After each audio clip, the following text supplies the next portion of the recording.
Hi అండి. ఈరోజు బెండకాయ పులుసు. మా అమ్మ బెండకాయ పులుసు బాగా చేస్తుందండి. మేము చిన్నప్పుడు బెండకాయ కానీ మా అమ్మ ఏ కర్రలు చేసినా అది బండ ఉంటుంది కదా, ఆ బండ మీద పెట్టి మిరపకాయలు నూరేది, అన్నీ నూరేదండి మా అమ్మ. నూరి బెండకాయ పులుసు చేసేది, చాలా బాగుండేది. సాంబార్లు చేసేది చాలా బాగుండేది. మళ్ళీ మా అమ్మకు వంటలు రావు.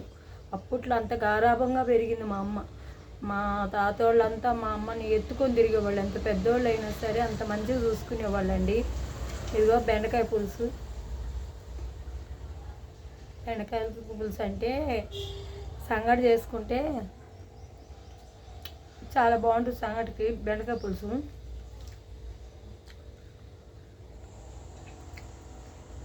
మరి మా అమ్మ చేసే కూరలు చాలా ఇష్టపడేవాళ్ళం చిన్నప్పుడు మేము.